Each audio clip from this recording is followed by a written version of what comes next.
Good morning બાળકો, તમે બધા મજામાં હશો ને? હવે આપણે 11th આર્ટ્સનું ભૂગોળ વિષય આપણે લઈએ છીએ. એમાં આગળ આપણે ઘણું બધું જોયું, જાણ્યું અને સમજ્યું. બરાબર.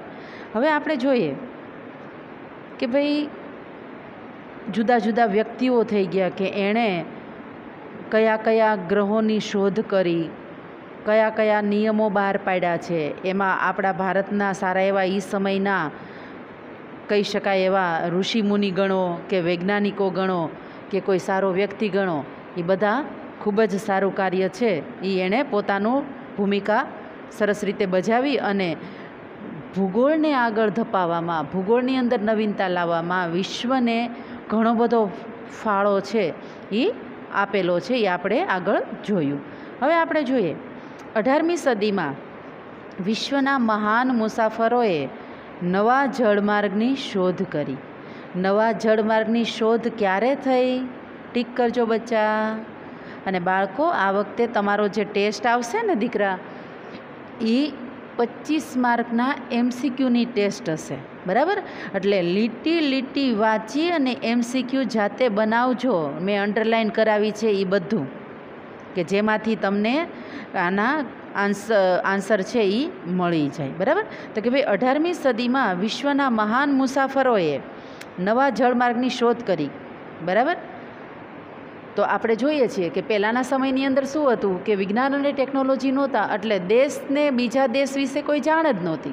એટલે દરેકને એમ હતું કે પૃથ્વીમાં અમે જ છીએ. આને એમ હતું, આ દેશવાળાને એમ કે અમે જ છીએ. શું કામ ભાઈ? તો કે એને કોઈના વિશે જાણ જ નહોતી, કારણ કે વિજ્ઞાન ટેકનોલોજી નહોતા. અત્યારે થોડું વોટ્સઅપ હતું ત્યારે, કે ફટાક દેખાને ખબર પડી જાય ભાઈ તું ક્યાં છો. બરાબર.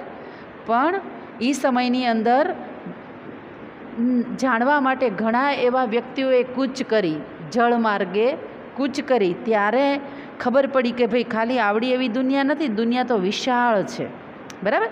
તો આવા વિશ્વના મહાન મુસાફરોએ નવા જળમાર્ગની શોધ કરી.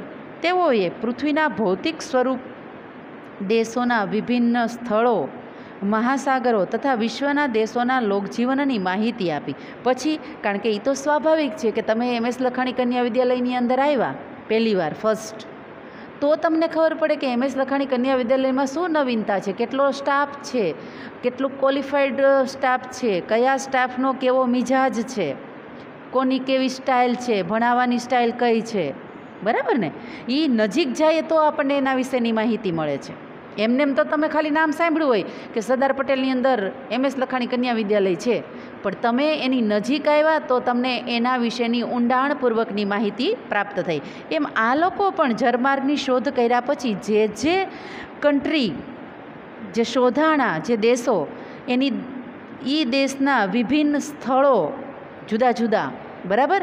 પછી તો કે એમાં કયા કયા મહાસાગરો છે, તથા વિશ્વના દેશોના લોકજીવનની માહિતી, કે ભાઈ કઈ ખાણીપીણી ખાય છે, કયો પહેરવેશ છે, કઈ બોલી છે, કયા એમ કહી શકાય કે ભાઈ ત્યાંનું વાતાવરણ, ભૌગોલિક આ સ્થળનું, આ દિશાનું, એ દેશના આ દિશામાં કયું વાતાવરણ છે. જેમાં આપણે જોઈએ છીએ ને ભારતના ચારેય ખૂણાનું અલગ વાતાવરણ જોઈ શકીએ છીએ મોસ્ટ ઓફલી. બરાબર. એમ એ નજીક ગયા પછી એને એના એ દેશનું ઘણું બધું જાણવા મળ્યું. કયા સાગરો છે, કયું સ્થળ છે, કયા ઋતુઓ છે, કયો ફસલ ઉગાડવામાં આવે છે, કેટલા પ્રકાર, કેટલા ટકા જમીન માર્ગ છે, એ એને તો ખબર પડી. બરાબર. તો આમ તેઓ પૃથ્વીના ભૌતિક સ્વરૂપ, દેશોના વિભિન્ન સ્થળો, મહાસાગરો તથા વિશ્વના દેશોના લોકજીવનની માહિતી આપી હતી.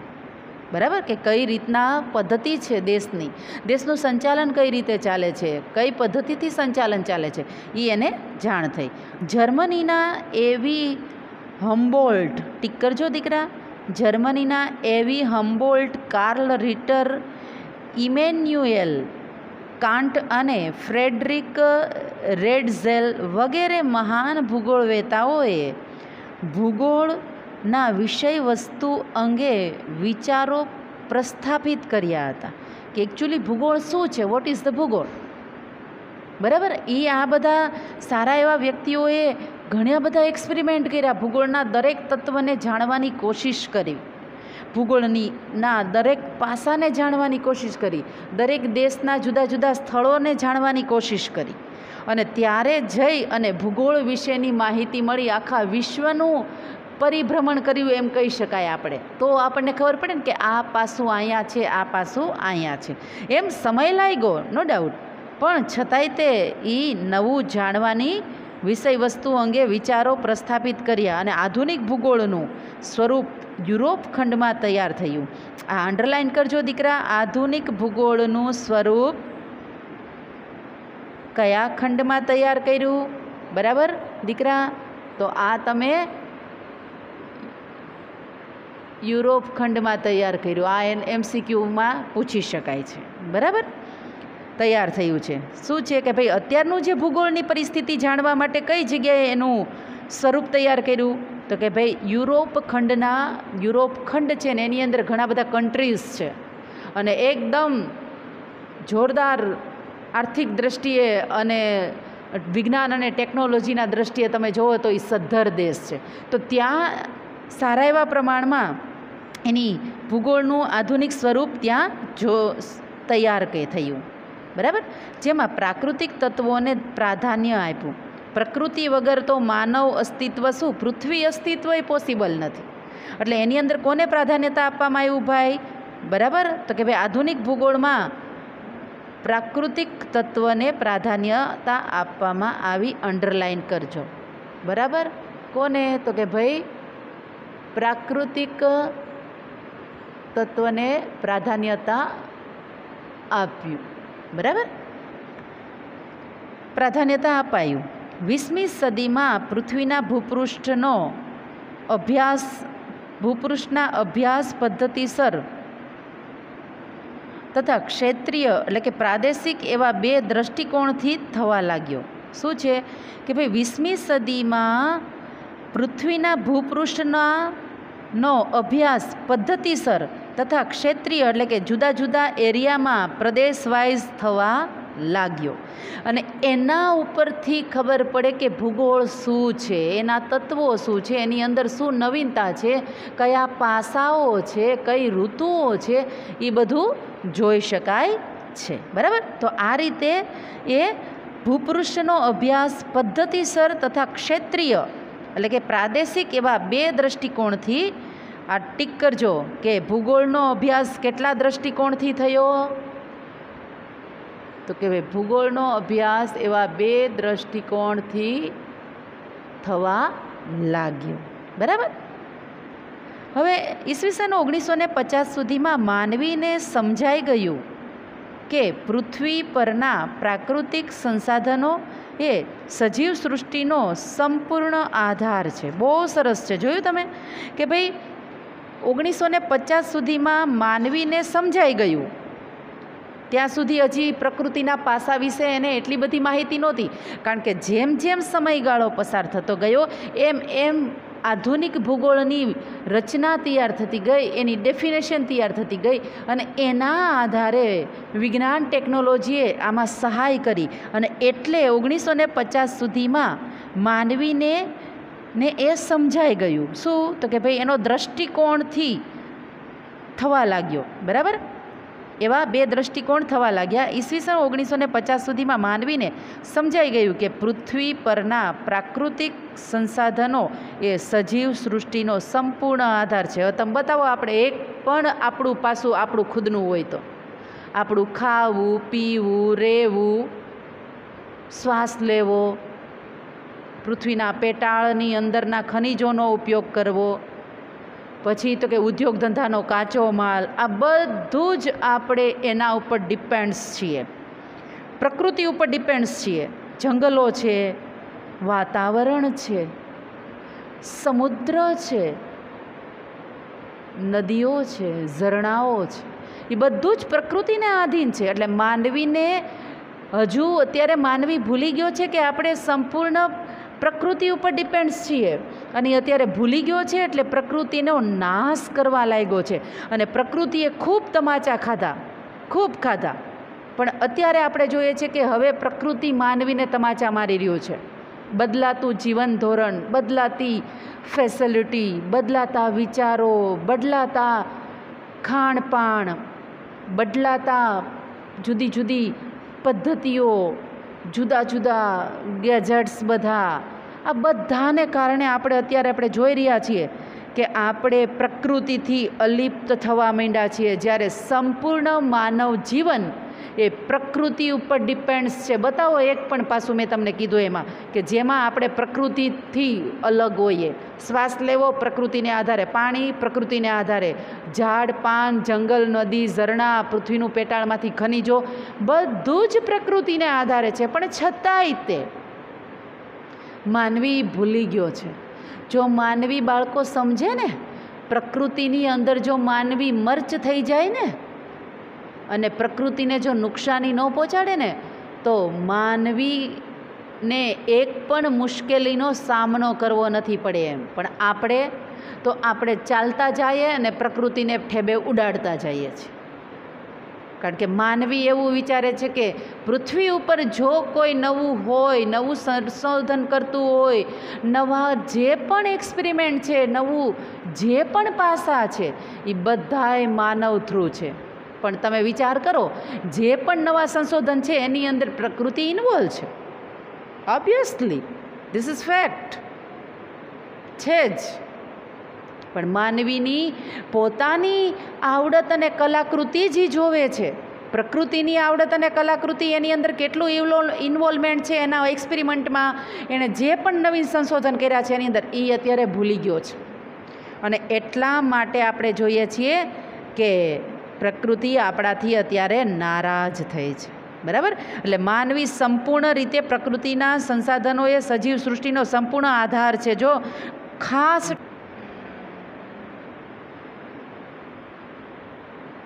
તો બાળકો, પ્રકૃતિ એ આપણે એના ઉપર ડિપેન્ડ છીએ, પ્રકૃતિ આપણા ઉપર ડિપેન્ડ છે જ નહીં. માનવીને એવું છે કે હું સર્વે સર્વા છું. માનવી સર્વે સર્વા નથી. સૌ પ્રથમ છે પ્રકૃતિ. કારણ કે માનવી અંતે તો પ્રકૃતિની સાથે મર્ચ છે. 5 એવા તત્વો છે પૃથ્વીની અંદર કે જે પ્રકૃતિને આધીન છે. બરાબર? તો જોઈએ આગળ. પ્રાકૃતિક સંસાધનોનો વિવેકપૂર્વક ઉપયોગની સમજ અપાય. 21મી સદીમાં પ્રાકૃતિક ભૂગોળ અને માનવ ભૂગોળ બંનેને લગભગ એક સરખું મહત્ત્વ મળ્યું છે. શું છે કે 21મી સદીમાં માનવીને મહત્ત્વ મળ્યું અને ભૂગોળને મહત્ત્વ મળ્યું. એટલે માનવીને શું થયું કે હું જ સર્વે સર્વા છું. એટલે તો કે પ્રકૃતિના વિરોધમાં કાર્ય કરવા માટે તત્પર થવા માંડ્યો છે. તો 21મી સદીમાં પ્રાકૃતિક ભૂગોળ અને માનવ ભૂગોળ બંનેને લગભગ એક સરખું મહત્ત્વ મળ્યું છે. ઈસવીસન 1960થી 1970ના દશકામાં માત્રાત્મક પ્રવિધિ અને અદ્યતન ટેકનોલોજીનો ઉપયોગ ભૂગોળ વિષયમાં શરૂ થયો છે. એટલે આ ઠીક કરજો બાળકો. શું છે તો કે ભાઈ ઈસવીસન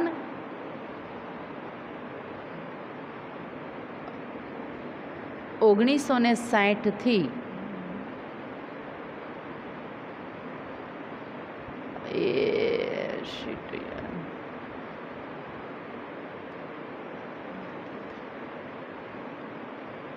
જોઈએ આગળ. સોરી દીકરાને અમારથી જરાક પેલું થઈ ગયું છે. 1960થી 1970ના દશકામાં માત્રાત્મક પ્રવિધિ અને અદ્યતન ટેકનોલોજીનો ઉપયોગ ભૂગોળ વિષયમાં શરૂ થયો છે. બરાબર? કારણ કે 19મી સદી એટલે હમણાંની આપણે વાત કરી શકીએ છીએ. 50-70 વર્ષ પહેલાંની વાત છે. બરાબર? તો ત્યારે તો કે ભાઈ એ દશકામાં માત્રાત્મક પ્રવિધિ અને અદ્યતન ટેકનોલોજીનો ઉપયોગ ભૂગોળ વિષયમાં શરૂ થયો. બરાબર? તો કે વિસ્તારથી એને જાણવાની, ઊંડી માહિતી પ્રાપ્ત કરવાની પ્રવિધિ છે એ શરૂ થઈ. અંદર આપણે જોઈ શકીએ છીએ કે ભાઈ કઈ સિસ્ટમથી, કયા નવા વિચારોથી, નવા કાર્યોથી એ ટેકનોલોજીનો ઉપયોગ ભૂગોળ વિષયમાં શરૂ થયો. હવે આગળ જોઈએ. 1957થી કૃત્રિમ ઉપગ્રહો અવકાશમાં પ્રક્ષેપિત કરાતા. કઈ સાલથી તો કે ભાઈ 1970થી કયા ઉપગ્રહો તો કે કૃત્રિમ ઉપગ્રહો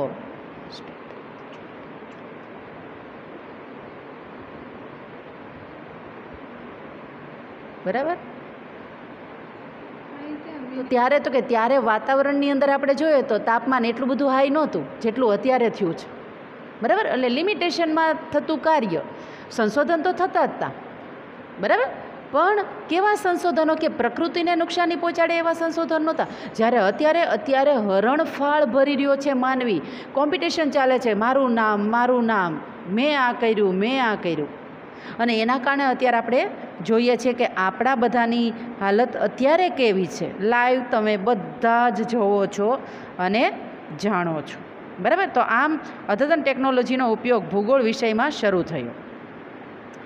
હવે જોઈએ આપણે ઈસવીસન 1957થી કૃત્રિમ ઉપગ્રહો અવકાશમાં પ્રક્ષેપિત કરાતા પૃથ્વી સપાટી ઉપરના કે સપાટી નીચેના પદાર્થોના ફોટોગ્રાફ્સ લેવાનું શક્ય બન્યું છે. અત્યારે આપણે જોઈએ છીએ બધા જુદા જુદા ગ્રહો છે એ તરતા મૂક્યા છે ઉપરની સાઈડ આકાશમાં, અને બધા જે કૃત્રિમ ગ્રહો છે એ પૃથ્વીનું વાતાવરણ, પૃથ્વીની અંદર જે બદલાવ આવી રહ્યો છે, સાથે સાથે શું નવીનતા છે કે જેની જાણ હજી આપણી પાસે નથી, નવું શું જાણવાનું બાકી છે, એ બધા જ રેકોર્ડ્સ બધું જ એ ઉપગ્રહોની અંદર ફોટા ક્લિક થતા હોય છે.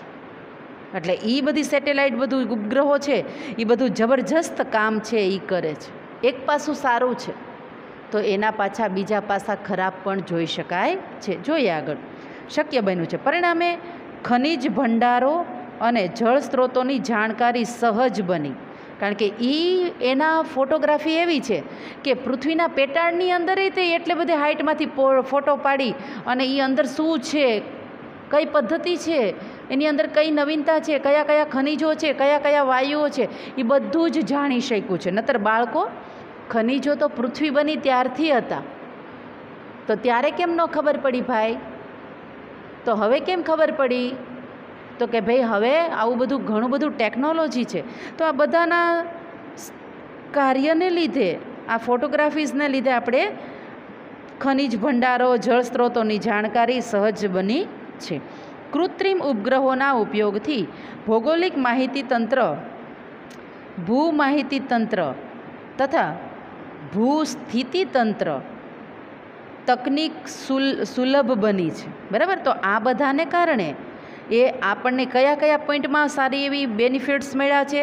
તો કે ભાઈ એ જે ફોટોગ્રાફીના કારણે આપણને ખનિજ ભંડારો, જળ સ્ત્રોતોની જાણકારી સરસ રીતે થઈ છે. પછી તો કે ભાઈ એ ઉપગ્રહોના કારણે ભૌગોલિક માહિતી તંત્ર, બરાબર, ભૂગોળની આખી માહિતી આપણા સુધી પહોંચી શકી છે, કારણ કે એમ કોઈ એક વ્યક્તિનો એટલું બધું જાણી શકે ભૂગોળ વિશે, અને એ એટલી વ્યક્તિ પાસે શક્તિ નથી, પણ ટેકનોલોજી છે એની પાસે અઢળક શક્તિ છે. એ ઊંડાણપૂર્વકની માહિતી છે એ એકઠી કરી અને માનવીને આપી શકે એટલી ટેકનોલોજી અત્યારે હાઈ જોઈ શકાય છે, બરાબર. તો ભૂ માહિતી તંત્ર, પછી કે ભૂ સ્થિતિ તંત્ર, કે અત્યારની સ્થિતિ કઈ છે ગ્લોબલ તરીકે જોઈએ તો આપણે ગ્લોબલ વોર્મિંગનું અત્યારે વાતાવરણ જોવા જ મળે છે, અને એના કારણે આપણે જોઈએ છે પરિસ્થિતિ કફોડી બનતી જાય છે. ધ્રુવ પ્રદેશોના એરિયાની અંદર આપણે જોઈએ તો ઘણો બધો બરફ પીગળવા માંડ્યો છે કે જે ક્યારેય પીગળ્યો નહોતો, એ અત્યારે પીગળવા લાગ્યો છે. એટલે સાયન્ટિસ્ટોને અત્યારે જોરદાર કહેવાય ને કે ભીસ તો પડી જ છે કે હવે થશે શું, કારણ કે ધ્રુવ પ્રદેશો જે આવેલા છે ત્યાં પુષ્કળ માત્રામાં બરફ છવાયેલા છે, ને એ જો ઓગળી જશે, શરૂ થઈ છે અત્યારે ઓગળવાનું, અને એ ઓગળશે તો પૃથ્વી પાણીના અંદર દટાઈ જશે, ગરકાવ થઈ જશે. તો પછી આપણે બધા મોજ કરશું ક્યાં? તો કે ભાઈ હરિઓમ વ્યા ગયા, બરાબર. તો આમ ભૂસ્થિતિ તંત્ર અને તકનિક સુલભ બની છે, બરાબર. તો તકનિકી ક્ષેત્રે આપણે જોઈએ છે તો ઘણા બધા રીતે આપણને સુલભ રીતે એટલે કે ઉપયોગી થયેલું જોઈ શકાય છે, એને આપણે વાપરી શકીએ છીએ. વર્તમાનમાં અંતરિક્ષ માહિતી તકનિકી એટલે કે અંતરિક્ષની પણ માહિતી આપણને પ્રાપ્ત થાય છે. ત્યારે તમે જોવો જ છો, તમને બધી માહિતી છે, કારણ એમાંય તે તમે અત્યારે ઘરે છો એટલે તમે મને એમ છે મોબાઈલને ને જે પણ એની અંદર બધું છે એ વીખી જ નાખ્યું હશે. જો તમે જાણવાની કોશિશ કરશો સારું તો, બાકી કોકનામાં જ ચિત્ત નાખશો કે ઓલીએ ક્યાં ફોટો પડાવ્યો ક્યાં અત્યારે ગઈ છે ને શું બનાવ્યું ખાવા પીવાનું, બરાબર, તો તમે જાણી નહીં શકો. તમારે જાણવું હોય આવું બધું વિજ્ઞાન ટેકનોલોજીના આધારે પૃથ્વીનું સર્જન કઈ રીતે છે, એની અંદર કયા પાસા છે, કયા તત્વો છે, તો તમે ઘર બેઠા ઘણું બધું લઈ શકો એમ છો. અત્યારે તમારી પાસે સારો એવો સ્કોપ છે જીવનમાં, પહેલી વાર અને આ છેલ્લી વાર. હવે પછી આવા ક્યારેય પ્રકોપ આવવાના નથી. બને ત્યાં સુધી માનવી જો સ્ટેબલ થઈ જશે અને માનવીને ખબર પડી ગઈ છે કે શું ખવાય, શું પીવાય ને શું કરાય, જો એ ઓગળી ગયો એ બધું અને પચાવી ગયો, તો પછી કોઈ આવા પ્રકારનું કોઈ મુશ્કેલી કદાચ પ્રકૃતિ દ્વારા સર્જાશે નહીં. અને જો ભૂલી જશે, નાક વગર હશે, તો પછી હરિઓમ. બરાબર. તો આમ વર્તમાનમાં અંતરિક્ષ માહિતી તકનિકી ના વિકાસના કારણે પર્યાવરણ ભૂગોળનું મુખ્ય ક્ષેત્ર બન્યું છે. તો આ બધાને કારણે પર્યાવરણનું મુખ્ય ક્ષેત્ર બન્યું કહી શકાય. હવે આપણે જોઈએ ભૂગોળ એક સંકલિત વિદ્યા શાખા તરીકે, તો એમાં આપણે આગળ જોઈએ બધા જ પ્રાકૃતિક વિજ્ઞાન તથા સામાજિક વિજ્ઞાન યથાર્થતાને જાણવી અને તેના ઉદ્દેશોને ધ્યાનમાં રાખે છે. જો કે ભૂગોળ યથાર્થતાને સમગ્રતાના સ્વરૂપમાં સમજાવવાનો પ્રયત્ન કરે છે. ભૂગોળ છે એ તમને તથ્ય છે, એ યોગ્ય છે, યથાર્થ છે, સાચું છે, એ સમજાવવા માટે એ સમગ્રતાના સ્વરૂપમાં એ સમજાવવાનો, આપણને જાણ આપવાનો એ પ્રયત્ન કરે છે કે કયા ભૂગોળ શું છે, એકચ્યુઅલી પ્રકૃતિ શું છે, ભૂગોળ એ માનવ અસ્તિત્વને કેટલું મહત્વતા છે, એ આપણને સમજાવવાનો પ્રયત્ન કરે છે. વિજ્ઞાન સાથે જોડાયેલા બધા જ વિષયો પણ ભૂગોળ સાથે સંબંધ રાખે છે. એટલે બાળકો આમ જોવા જઈએ તો આ એક સાયન્સ જ છે. અને એટલા માટે તમે જુઓ તો 10th સુધી તમે જે ભણ્યા એમાં એ બુકનું નામ શું આવ્યું છે ખબર છે? સામાજિક વિજ્ઞાન. એની અંદર જિયોગ્રાફી આવતું, ભૂગોળ આવતું, બરાબર. એટલે જે પણ કુદરતના પાસાને જાણવાનું, નવીનતા, સંશોધન કરવાના જે પાસાઓ છે એ વિજ્ઞાન સાથે જોડાયેલા છે. એટલે ભૂગોળ એક મોટું વિજ્ઞાન છે. અને કેવું વિજ્ઞાન કે એમાં કેટલાય રહસ્ય છે, આપણે જાણી શકીએ નહીં એવા કાર્યો પ્રકૃતિને આધીન આપણે જોઈ શકીએ છીએ. આપણે એમ થાય કે ઓ માય ગોડ, આ ખરેખર આવું બધું હશે, બરાબર. જોઈએ આગળ. તો ભૂગોળ સાથે એ સંબંધ રાખે છે. એક સંશ્લેષણાત્મક વિષયના રૂપમાં ભૂગોળ અને પ્રાકૃતિક અને સામાજિક વિજ્ઞાનો સાથે ગાઢ સંબંધ ધરાવે છે, બરાબર. તો એક સંશ્લેષણાત્મક એટલે કે ભૂગોળ વિષયને ઊંડાણપૂર્વકનું એક પાસાની માહિતી પ્રાપ્ત કરવા માટેનો આ શબ્દ પ્રયોગ કરવામાં આવ્યો છે, સંશ્લેષણાત્મક, બરાબર. તો કે ભાઈ એ સંશ્લેષણાત્મક વિષયના રૂપમાં ભૂગોળને, કે ભૂગોળના દરેક પાસાને આવરી લેવામાં આવ્યો છે, એમાં પાસાને સમજવામાં આવ્યો છે, પાસા વિશે જાણવામાં આવ્યો છે. તો એ રૂપમાં ભૂગોળ અનેક પ્રાકૃતિક અને સામાજિક વિજ્ઞાનો સાથે ગાઢ સંબંધ ધરાવે છે. એટલે ભૂગોળ છે એ પ્રકૃતિ સાથે તે ગાઢ સંબંધ ધરાવે છે, ટીક કરજો, અને સામાજિક વિજ્ઞાનો સાથે પણ ગાઢ સંબંધ ધરાવે છે. એટલે આપણે તમે જોઈએ છીએ કે ભાઈ સામાજિક વિજ્ઞાનો જે છે એમાં ભૂગોળ આવે જ છે ને. ભૂગોળ છે એ આમ જોવા જાય તો એ વિજ્ઞાન જ છે, બરાબર. તો એની સાથે ગાઢ સંબંધ છે. એના પાસાને તો જ જાણી શકીએ, પ્રકૃતિની અંદર મર્ચ થાય, એ વિજ્ઞાનને સમજીએ તો એના ગાઢ સંબંધ એ જળવાઈ રહે છે ને એના પાસા વિશે આપણે જાણી શકીએ છીએ. જોઈએ આગળ. પૃથ્વીની ધરી ભ્રમણ ગતિ અને કક્ષા ભ્રમણ ગતિ, અક્ષાંશ, રેખાંશ, પ્રમાણ, સમય, વરસાદ, તાપમાનના આલેખો વગેરે ભૌગોલિક બાબતો સમજાવવામાં ગણિત વિષય મદદ કરે છે. કારણ તો કે ગણિતની અંદર આંકડા આવે છે, બરાબર ને. હવે એ આંકડાના આધારે આપણે કેટલી ગતિ કરી પૃથ્વીને, બરાબર, પછી કયા અક્ષાંશ ઋતો છે, કયા રેખાંશ વૃત્તો છે એ આંકડાના આધારે આપણને ઉપયોગી થાય છે. એટલે ગણિત છે એ ઘણા બધા પાસાથી મહત્ત્વતા ધરાવે છે ભૂગોળની અંદર અને આંકડાકીય માહિતીની અંદર પણ, બરાબર. એટલે પૃથ્વી ધરી ભ્રમણ ગતિ અને કક્ષા ભ્રમણ એ બંને પોતાના જાણશું. તો ઓકે બાળકો, બાય, ટેક કેર, સ્વસ્થ રહો, મસ્ત રહો.